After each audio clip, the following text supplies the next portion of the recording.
Hello everyone, मैं हूं गोविंद और आप देख रहे हैं लक्ष्य पॉसिबल यूट्यूब चैनल। दोस्तों, ये वीडियो ललित नारायण मिथिला यूनिवर्सिटी के उन स्टूडेंट के लिए है जो पार्ट 2 में है और जिसका सब्सिडरी सोशियोलॉजी है। दोस्तों, सोशियोलॉजी सब्सिडरी से रिलेटेड 50 VBI प्रश्नों का रिवीजन हम सभी इस वीडियो में करने वाले हैं। तो आप वीडियो को कम्प्लीटली देख के A to Z 50 प्रश्नों का रिवीजन आप अच्छे से कीजिएगा। अगर आप अपने एग्जाम में अच्छा मार्क्स लाना चाहते हैं तो ये वीडियो कम्प्लीटली देख के सभी प्रश्नों का रिवीजन जरूर ही कीजिएगा। और अगर आप सोशियोलॉजी थोड़ा सा भी मन से पढ़े होंगे तो मुझे पूरा विश्वास है कि आज के वीडियो में जो 50 प्रश्नों का रिवीजन हम सभी करेंगे उसमें से कम 20 प्रश्नों का सही जवाब आप जरूर बता दीजिएगा। तो आइए वीडियो को स्टार्ट करते हैं आज के पहले प्रश्न से। पहला प्रश्न है कि सामाजिक समस्या वह स्थिति है जिसे व्यक्तियों की बड़ी संख्या आकांक्षित सामाजिक मानदंडों से विचलन मानती है। यह कथन जो है किसका है? आप प्रश्न को अच्छे से पढ़िए, वीडियो को स्टॉप करके और करेक्ट जवाब देने का पूरा कोशिश कीजिए। पहला ऑप्शन है कि राव एवं सेल्जनिक, दूसरा है फुलर एवं मेयर्स, तीसरा है लैंडिस और चौथा ऑप्शन है ग्रीन। तो इस प्रश्न का जो सही जवाब हो जाएगा वो हो जाएगा ऑप्शन नंबर ख, फुलर एवं मेयर्स। दूसरा प्रश्न है कि सामाजिक समस्या उन दशाओं की पूर्णता है जिन्हें नैतिक आधार पर समाज में अधिकांश व्यक्तियों द्वारा अनुचित रूप में परिभाषित किया जाता है। यह कथन किसका है? आइए ऑप्शन देखते हैं। पहला है A.W. ग्रीन, दूसरा ऑप्शन है हॉटन एवं लेस्ले, तीसरा ऑप्शन है P.H. लैंडिस और चौथा ऑप्शन है इनमें से कोई नहीं। तो इस प्रश्न का जो सही जवाब हो जाएगा वो ऑप्शन नंबर क हो जाएगा, A.W. ग्रीन। अगर आपने क पे टिक लगाया होगा तो आपका बिल्कुल भी करेक्ट जवाब हो जाएगा। दोस्तों, अगर आप अपने एग्जाम में अच्छा मार्क लाना चाहते हैं तो रिवीजन आपके लिए काफ़ी ज़्यादा इंपॉर्टेंट हो जाता है। अगर आप मेरे साथ मेरे हर वीडियो के जरिए सभी प्रश्नों का रिवीजन आप करेंगे तो मैं आपको पूरा विश्वास दिलाता हूं कि आप सोशियोलॉजी सब्सिडरी में अच्छा मार्क जरूर ला पाएंगे। तीसरा प्रश्न है कि सामाजिक समस्या का अध्ययन किससे संबंधित है? तो आइए ऑप्शन देखते हैं। पहला ऑप्शन है सामान्य समाज शास्त्र से, दूसरा है व्यवहारिक समाज शास्त्र से, तीसरा ऑप्शन है विशुद्ध समाज शास्त्र से, चौथा ऑप्शन है आदर्शात्मक समाज शास्त्र से। तो सामाजिक समस्या का अध्ययन जो है वो संबंधित है व्यवहारिक समाज शास्त्र से। ऑप्शन नंबर ख बिल्कुल करेक्ट हो जाएगा। अगला प्रश्न है कि आतंकवाद की समस्या किसके अंतर्गत आती है? ये काफी ज्यादा इंपॉर्टेंट प्रश्न है, कई बार एग्जाम में पूछे जा चुके हैं। और दोस्तों, मैं आपको एक बात बता दूं कि इस वीडियो में जितने भी प्रश्न आपको दिए गए हैं ये सभी प्रश्न रेखा प्रकाशन के बुक पे आधारित है और ये सभी प्रश्न किसी न किसी एग्जाम में पूछे गए हैं। इसका जो राइट आंसर हो जाएगा वो हो जाएगा ऑप्शन नंबर घ, विघटनकारी समस्या। चलिए अगला प्रश्न देखते हैं। अगला प्रश्न है कि निम्न में सामाजिक समस्या नहीं है। तो आइए ऑप्शन देखते हैं। पहला है तलाक, दूसरा है दहेज, तीसरा है विलंब विवाह और चौथा ऑप्शन है मद्यपान। तो ये चारों ऑप्शन में से कह रहा है कि निम्न में से सामाजिक समस्या नहीं है। तो इसका जो राइट आंसर हो जाएगा वो हो जाएगा ऑप्शन नंबर ग, विलंब विवाह। ये सामाजिक समस्या नहीं है। अगला प्रश्न है कि सामाजिक समस्या किस व्यवहार का सूचक है? आइए ऑप्शन देखते हैं। पहला है सामान्य व्यवहार, दूसरा है विचलित व्यवहार, तीसरा है आदर्शात्मक व्यवहार, चौथा है नम्र व्यवहार। इसका जो राइट आंसर हो जाएगा वो हो जाएगा ऑप्शन नंबर ख, विचलित व्यवहार। ये करेक्ट जवाब होगा। अगला प्रश्न है कि किस समस्या का संबंध आर्थिक साधनों के अभाव से है? आइए ऑप्शन देखते हैं। बेरोजगारी, अपंगता, तलाक, अवैध। ये चार ऑप्शन है। तो इसका राइट आंसर ऑप्शन नंबर क हो जाएगा, बेरोजगारी। अगला प्रश्न है कि दहेज के कारण नहीं है। दहेज के कारण नहीं है तो ये सामाजिक प्रथा, झूठी प्रतिष्ठा, आर्थिक तंगी या फिर जाति व्यवस्था। इसका करेक्ट जवाब क्या होगा आप सोच के बताइए। इसका राइट आंसर ग हो जाएगा, आर्थिक तंगी। ये जो है दहेज के कारण नहीं है। आइए अगला प्रश्न देखते हैं। अगला प्रश्न है कि सोशल प्रॉब्लम्स नामक पुस्तक के लेखक कौन है? प्रश्न मैं फिर से रिपीट कर दूं, कह रहा है कि सोशल प्रॉब्लम्स नामक पुस्तक के लेखक कौन है? पहला ऑप्शन है रोडिनी, दूसरा है रिचार्ड, तीसरा है लैंडिस और चौथा है उपयुक्त सभी। इसका राइट आंसर हो जाएगा ऑप्शन नंबर ग, लैंडिस। अगला प्रश्न है कि किस वर्ष भारत में घरेलू हिंसा अधिनियम पारित हुआ? आइए ऑप्शन देख लेते हैं। 2004 ईस्वी, 2005, 2003 और 2006। इनमें से बताइए कि किस वर्ष भारत में घरेलू हिंसा अधिनियम पारित हुआ। अच्छे से सोच के बताइए कि इसका करेक्ट जवाब क्या होगा। इसका राइट आंसर ऑप्शन नंबर ख हो जाएगा 2005। अगला प्रश्न देखते हैं। प्रश्न कि वृद्धजनों को किस प्रकार की समस्याओं का सामना करना पड़ता है।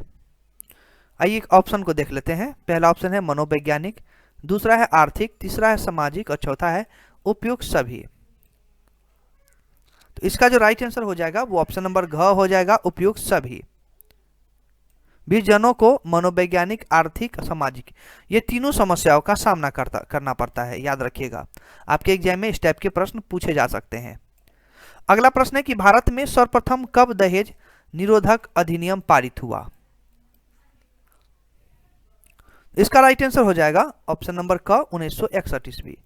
भारत में सबसे पहले 1961 ईस्वी में दहेज निरोधक अधिनियम पारित हुआ था। याद रखिएगा।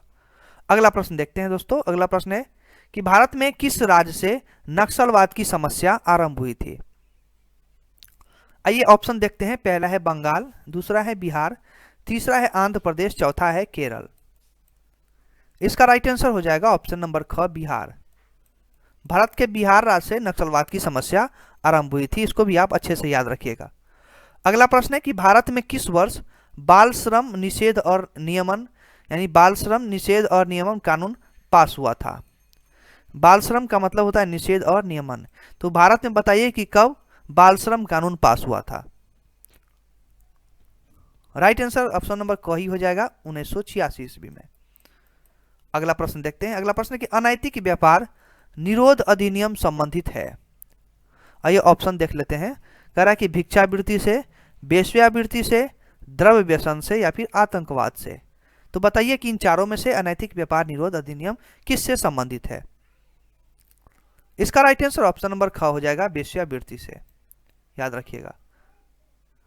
अगला प्रश्न है कि बिहार में किस महीने से मद्य निषेध लागू किया गया है। देखिए ऑप्शन में है मार्च, अप्रैल, मई और जून। सोच के बताइए कि इसका करेक्ट जवाब क्या होगा। इसका राइट आंसर ख हो जाएगा, अप्रैल।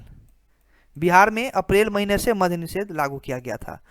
अगला प्रश्न है कि निम्न में से किस आंदोलन का संबंध पर्यावरण के मुद्दों से जुड़ा हुआ है। ये देखिए ऑप्शन देखते हैं। पहला है बोडो आंदोलन, दूसरा है चिपको आंदोलन, चौथा ऑप्शन है माफ कीजिएगा तीसरा ऑप्शन है उल्फा आंदोलन, चौथा है गोरखालैंड आंदोलन। इसका जो राइट आंसर हो जाएगा वो हो जाएगा चिपको आंदोलन। ऑप्शन नंबर ख करेक्ट जवाब हो जाएगा। याद रखिएगा कि चिपको आंदोलन का संबंध जो है वो पर्यावरण के मुद्दों से जुड़ा हुआ है, इसलिए ख इसका राइट आंसर होगा। अगला प्रश्न है सोशल प्रॉब्लम्स इन इंडिया नामक पुस्तक के लेखक कौन है। ऑप्शन देख लेते हैं। रिचार्ड, राम आहूजा, लैंडिस या फिर सीबी मेमोरिया। इन चारों में से बताइए कि सोशल प्रॉब्लम्स इन इंडिया नामक पुस्तक के लेखक कौन है। सोच के आप करेक्ट जवाब जरूर बताइए। राइट आंसर इसका ख हो जाएगा, राम आहूजा। ये ख इसका करेक्ट जवाब होगा। अगला प्रश्न है 19 नंबर का कि स्वर्ण जयंती रोजगार योजना कब प्रारंभ किया गया। तो स्वर्ण जयंती रोजगार योजना जो प्रारंभ किया गया था वो किया गया था 1999 ईस्वी में। ऑप्शन नंबर ग यहाँ पे बिल्कुल भी करेक्ट जवाब हो जाएगा। अगला प्रश्न है कि वरिष्ठ नागरिक कौन कहलाते हैं। आइए ऑप्शन देख लेते हैं। पहला ऑप्शन है कि 60 वर्ष से अधिक उम्र वाले, 65 वर्ष से अधिक उम्र वाले, 70 वर्ष से अधिक उम्र वाले या फिर 75 वर्ष से अधिक उम्र वाले। इन चारों में से बताइए कि वरिष्ठ नागरिक कौन कहलाते हैं। सोच के करेक्ट जवाब आप जरूर बताइएगा। इसका राइट आंसर क हो जाएगा, 60 वर्ष से अधिक उम्र वाले को वरिष्ठ नागरिक कहा जाता है। अगला प्रश्न है कि निम्नलिखित में कौन एक वृद्धों की समस्या नहीं है। ऑप्शन 1 है पहला अकेलापन, दूसरा है स्वास्थ्य संबंधी समस्या, तीसरा है उपेक्षा और चौथा है उच्च आर्थिक स्थिति। घ इसका राइट आंसर हो जाएगा, उच्च आर्थिक स्थिति। अगला प्रश्न है कि 1971 में गरीबी हटाओ का नारा किसने दिया था। ऑप्शन नंबर क है राजीव गांधी, ख है इंदिरा गांधी, ग है संजय गांधी और घ है इनमें से कोई नहीं। इसका राइट आंसर हो जाएगा ऑप्शन नंबर ख इंदिरा गांधी। 1971 में गरीबी हटाओ का नारा किसने दिया था, तो इंदिरा गांधी ने। अगला प्रश्न है कि कब ग्रामीण भूमिहीन रोजगार गारंटी कार्यक्रम प्रारंभ किया गया। देखिए ऑप्शन है 1980 में, 1900 यहाँ पे कुछ धुंधला दिखा रहा है, 1970, 1985। तो इसका राइट आंसर ऑप्शन नंबर ख हो जाएगा। यहाँ पे 1993 शायद होना चाहिए। चलिए आप कमेंट सेक्शन में बताइए कि इसका करेक्ट जवाब क्या होगा। चलिए अगला प्रश्न देखते हैं। अगला प्रश्न है 24 नंबर का कि वन्य जीवन सुरक्षा अधिनियम कब पारित हुआ था। वन्य जीवन सुरक्षा अधिनियम कब पारित हुआ। इसका जो राइट आंसर हो जाएगा वो ऑप्शन नंबर ख हो जाएगा 1972 ईस्वी में। अगला प्रश्न है कि राष्ट्रीय एड्स नियंत्रण संगठन की स्थापना किस वर्ष हुई। देखिए ऑप्शन है पहला 1980, 1999, 1987, 1992। तो 25 नंबर का जो प्रश्न है उसका राइट आंसर घ हो जाएगा 1992। अगला प्रश्न है कि यूएनओ यानी संयुक्त राष्ट्र संगठन ने किसे महिला सशक्तिकरण वर्ष घोषित किया। राइट आंसर ऑप्शन नंबर घ हो जाएगा 2001। अगला प्रश्न देखते हैं। अगला प्रश्न है कि किस वर्ष प्रधानमंत्री बेरोजगार माफ कीजिएगा किस वर्ष प्रधानमंत्री रोजगार योजना प्रारंभ किया। देखिए 1990, 1993, 1999 या फिर 2000 में। बताइए इन चारों में से किस वर्ष प्रधानमंत्री रोजगार योजना प्रारंभ किया था। सोच के करेक्ट जवाब बताइए क्या होगा। इसका राइट आंसर ख हो जाएगा 1993 ईस्वी। अगर आपने ख पे टिक लगाया होगा तो का बिल्कुल भी करेक्ट जवाब हो जाएगा। अगला प्रश्न है कि दहेज उन्मूलन के लिए सही विकल्प को चुने। कह रहा है कि दहेज उन्मूलन के लिए सही विकल्प को चुने। देखिए पहला ऑप्शन है शिक्षा, दूसरा है कानून, तीसरा है समाज और चौथा है उपयुक्त तीनों। सोच के बताइए कि इस प्रश्न का करेक्ट जवाब क्या होगा। देखिए मेरे ख्याल से यहाँ पे ऑप्शन नंबर घ करेक्ट होना चाहिए, उपयुक्त तीनों। यानी दहेज उन्मूलन के लिए जो है शिक्षा, कानून, समाज ये तीनों सही है, इसीलिए राइट आंसर ऑप्शन नंबर घ हो जाएगा। चलिए आपके हिसाब से कौन सा राइट आंसर होना चाहिए, आप अपना प्रतिक्रिया कमेंट सेक्शन में जरूर दें। अगला प्रश्न है कि भारत में दहेज निरोधक अधिनियम कब पास हुआ। ये 29 नंबर का प्रश्न है। सही जवाब ऑप्शन नंबर क हो जाएगा 1961 ईस्वी। भारत में दहेज निरोधक अधिनियम जो है 1961 में पास हुआ था। अगला प्रश्न है कि दहेज को प्रोत्साहित करने वाली दशा कौन है। आइए इसका करेक्ट जवाब जानते हैं। ऑप्शन को आप अच्छे से देख लीजिए और सोचिए कि इसका करेक्ट जवाब क्या होगा।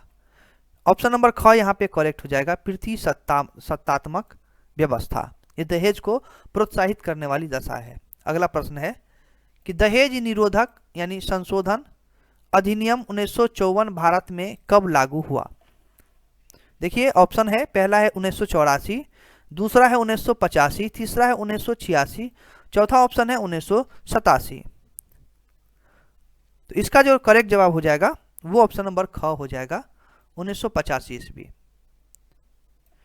आइए अगला सवाल देखते हैं। अगला प्रश्न है कि घरेलू हिंसा का रूप नहीं है। ऑप्शन को देख लेते हैं। पहला ऑप्शन है पत्नी को पीटना, दूसरा है पत्नी से रोमांस करना, तीसरा ऑप्शन है यौन दुर्व्यवहार और चौथा ऑप्शन है भावनात्मक दुर्व्यवहार। इनमें से बताइए कि घरेलू हिंसा का रूप नहीं है। मेरे हिसाब से तो ऑप्शन नंबर ख करेक्ट जवाब होना चाहिए, पत्नी से रोमांस करना। आपके हिसाब से क्या करेक्ट जवाब हो सकता है, आप कमेंट सेक्शन में अपना प्रतिक्रिया दे सकते हैं, या नीचे आपको व्हाट्सएप ग्रुप का लिंक मिल जाएगा, टेलीग्राम चैनल के ग्रुप का लिंक मिल जाएगा, आप उस पे भी अपना प्रतिक्रिया दे सकते हैं। अगला प्रश्न देखते हैं। अगला प्रश्न है कि स्त्रियों का अनुपात पुरुषों से कम होना किसका परिणाम है। प्रश्न रिपीट कर रहा हूं, कह रहा है कि स्त्रियों का अनुपात पुरुषों से कम होना ये किसका परिणाम है। ये ऑप्शन देखते हैं। पहला ऑप्शन है नारी हत्या का, तीसरा है विधवा हत्या का, चौथा ऑप्शन है भ्रूण हत्या का और माफ कीजिएगा चौथा ऑप्शन है तीनों का। इसका राइट आंसर ऑप्शन नंबर ग होगा, भ्रूण हत्या का। मेरे हिसाब से तो ऑप्शन नंबर ग ही होना चाहिए। स्त्रियों का अनुपात जो है पुरुषों से कम होना ये परिणाम है भ्रूण हत्या का। भ्रूण हत्या नहीं करना चाहिए। अगला प्रश्न है कि घरेलू हिंसा का संबंध है। ऑप्शन देख लेते हैं। पारिवारिक तनाव से, पारिवारिक विघटन से, चौथा ऑप्शन है सामाजिक तनाव से और पांचवा जो ऑप्शन है वो है सामाजिक विघटन से। इन चारों में से बताइए कि घरेलू हिंसा का संबंध किससे है। इसका राइट आंसर क हो जाएगा, पारिवारिक तनाव से। पारिवारिक तनाव यानी घरेलू हिंसा का संबंध है ये। अगला जो प्रश्न है कि घरेलू हिंसा का कारण नहीं है। घरेलू हिंसा का कारण नहीं है? ऑप्शन देखते हैं, है पुरुष प्रधान समाज, हिंदू धर्म, अशिक्षा या फिर ग्रामीण समाज। इन चारों में से बताइए कि घरेलू हिंसा का कारण नहीं है। सोचिए और बताइए कि इसका करेक्ट जवाब क्या होना चाहिए। थोड़ा सा समय ले लीजिए वीडियो को स्टॉप करके। राइट आंसर इसका घ हो जाएगा ग्रामीण समाज। घरेलू हिंसा का कारण जो है ग्रामीण समाज नहीं है। अगला प्रश्न है कि घरेलू हिंसा के कारण है। ऑप्शन देख लेते हैं। पहला है आधुनिकीकरण, दूसरा है पश्चिमीकरण, तीसरा है धर्मनिरपेक्षीकरण और चौथा ऑप्शन है प्रतिष्ठात्मक व्यवस्था। इसका राइट आंसर घ हो जाएगा पितृसत्तात्मक व्यवस्था। ये घरेलू हिंसा के कारण है। अगला प्रश्न है कि घरेलू हिंसा क्या है? घरेलू हिंसा क्या है? पहला ऑप्शन है घटना, दूसरा है दशा, तीसरा है समस्या, चौथा ऑप्शन है उपयुक्त सभी। बताइए इन चारों में से घरेलू हिंसा क्या है। सोचिए और करेक्ट जवाब आप जरूर बताइए। तो घरेलू हिंसा ये तीनों जो है ये घरेलू हिंसा है, घटना भी, दशा भी, समस्या भी। इसलिए राइट आंसर इसका घ हो जाएगा उपयुक्त सभी। अगला प्रश्न है कि निम्न में कौन वृद्धजनों की समस्या है? वृद्धजनों की यानी बूढ़े लोगों की समस्या निम्न में से कौन है? पहला ऑप्शन है उपेक्षा की समस्या, दूसरा है अकेलेपन की समस्या, तीसरा है मानसिक असुरक्षा की समस्या और चौथा है ये तीनों। आप सोच के करेक्ट जवाब बताइए कि क्या होगा। देखिए इसका जो वृद्धजनों की समस्या, उपेक्षा की समस्या भी हो सकती है, अकेलेपन की समस्या भी हो सकती है और मानसिक असुरक्षा की समस्या भी हो सकती है। यानी ये तीनों जो है वृद्धजनों की समस्या है। इसलिए राइट आंसर यहाँ पे ऑप्शन नंबर 4 यानी घ होना चाहिए तीनों मेरे ख्याल से। अगला प्रश्न है कि इनमें कौन वृद्धजनों की समस्या के कारण नहीं है? यह था कि वृद्धजनों की समस्या का कारण क्या है और यहाँ पे है इनमें से कौन वृद्धजनों की समस्या के कारण नहीं है। आप ऑप्शन को अच्छे से देख लीजिए। पहला ऑप्शन है कि अपनापन, दूसरा है व्यक्तिवादिता, चौथा ऑप्शन है भौतिकता और पांचवा, माफ कीजिएगा, चौथा जो ऑप्शन है वो एकाकी परिवार। तो इसका जो राइट आंसर हो जाएगा वो ऑप्शन नंबर क होना चाहिए, अपनापन। अगला प्रश्न है कि संयुक्त राष्ट्र संघ ने, अच्छे से देखिएगा प्रश्न को, कह रहा है कि संयुक्त राष्ट्र संघ ने किस वर्ष सर्वप्रथम बुजुर्गों की समस्या के निदान के प्रति एक घोषणा पत्र तैयार किया? ये 40 नंबर का प्रश्न है। ऑप्शन को देख लीजिए आप और सोचिए कि इसका करेक्ट जवाब क्या होगा। इसका जो राइट आंसर हो जाएगा वो ऑप्शन नंबर ख हो जाएगा, 1948 ईस्वी। संयुक्त राष्ट्र संघ ने जो है 1948 ईस्वी में सबसे पहले बुजुर्गों की समस्या के निदान के प्रति एक घोषणा पत्र तैयार किया था। कब? तो 1948 ईस्वी में। याद रखिएगा, ये आपके एग्जाम के लिए VVI प्रश्न है, पूछे जा सकते हैं। अगला प्रश्न है कि किसे संयुक्त राष्ट्र ने वृद्ध लोगों का अंतर्राष्ट्रीय वर्ष घोषित किया? आप प्रश्न को अच्छे से देख लीजिए, ऑप्शन भी 4 है उसको भी देख लीजिए, सोचिए कि इसका जवाब क्या होगा। इसका राइट आंसर ग हो जाएगा, 1999। याद रखिएगा। अगला प्रश्न देखते हैं। भारतीय रेलवे द्वारा कितने वर्ष के बाद के वृद्धों को रेलवे किराए में 1/4% की छूट दी जाती है? यानी भारतीय रेलवे द्वारा कितने वर्ष के बाद वृद्धों को रेलवे किराए में 1/4% की छूट दी जाती है? देखिए ऑप्शन है 25 वर्ष, 58 वर्ष, 60 वर्ष या फिर 62 वर्ष। ये 4 ऑप्शन है, सोचिए कि इसका जवाब क्या होना चाहिए। इसका जो राइट आंसर हो जाएगा वो ग होगा। याद रखिएगा आप सभी, 60 वर्ष। अगला प्रश्न है कि निर्धनता की अवधारणा का संबंध सापेक्ष रूप से वंचित रहने के तथ्य से है। यह कथन किसका है? आप प्रश्न को अच्छे से वीडियो को स्टॉप करके पढ़िए। ऑप्शन है JG Goddard, एथम Smith, JL Gillin और योगेश अटल। इसका राइट आंसर हो जाएगा ऑप्शन नंबर घ हो जाएगा, योगेश अटल करेक्ट होगा इसका। अगला प्रश्न है कि किसने निर्धनता का प्रधान कारण खाद्यान्न की तुलना में जनसंख्या की वृद्धि माना है?